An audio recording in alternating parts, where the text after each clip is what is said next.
Mae garfan di choeddi ar gyfer y ddwy gêm nesaf yn y grŵp, y ddwy gêm ola yn y grŵp hefyd. Mae'n ymddangos fel bod y garfan yn un iach. Fyddech chi'n cytuno dy hynny fel tîm y fforddi? Yndi, amseru da. Nifer o chwaraewyr yn dod yn ôl I ffitrwydd ar adag da. Mae'n holl bwysig bod gynnon ni gystadleuaeth am safleoedd, ac mae hynny'n cael ei weld rwan.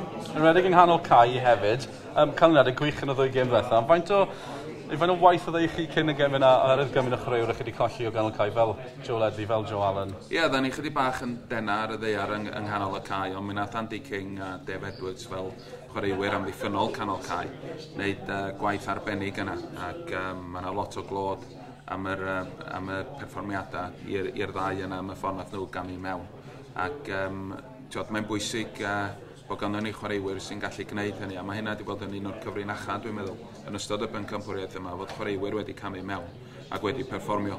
Ond wrth gwrs, da ni angen pawb yn ffit fel fod ni'n gallu gwneud newidiadau, felly gallu newid mewn gêm, a fod y gystadleuaeth yna hefyd yn yr ymarferion mae'n helpu efo tempo ac yn y blaen. Felly mae cael chwaraewyr fel Joe Ledley yn ôl, da ni allan yn hwyr, Joe Allen, Emyr Hughes, Johnny Williams, y math yma chwaraewyr yn dod yn ôl I mewn i'r garfan, a mynd I roi hwb I bawb. A beth am yr enw mawr, y cwestiwn cyntaf I Chris Coleman yn y gynadledd, sut mae Gareth Bale, mae ofyn yr un peth, sut mae Gareth Bale? Ie, mae Gareth yn ôl yn ymarfer efo'r tîm cyntaf yn llawn yn Madrid, sydd yn, wrth gwrs, yn arwydd da. Ac ar gael I chwarae dydd Sul yn y darbu fawr, wrth gwrs, yn erbyn Atletico. Felly mae hynny'n golygu bod o'n ffit I ymuno efo'n carfan ni ac yn ffit I chwarae.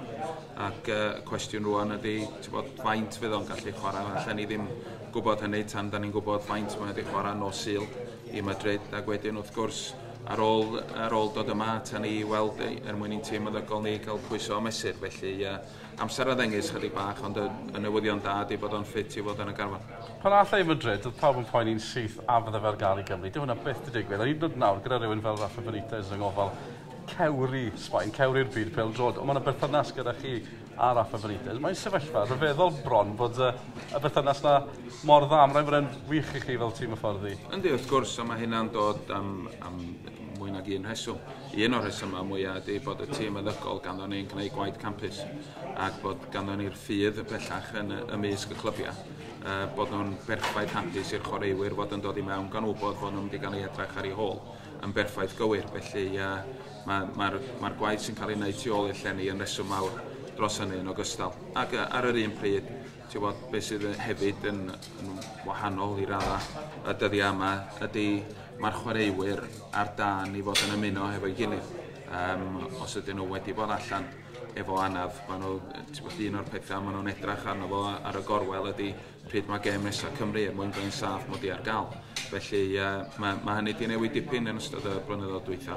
Ond ar y funud mae'n safle hynod o iach a'r chwaraewyr, fel o'n i'n dweud, ar dan I fod yn ymuno efo'i gilydd unwaith eto.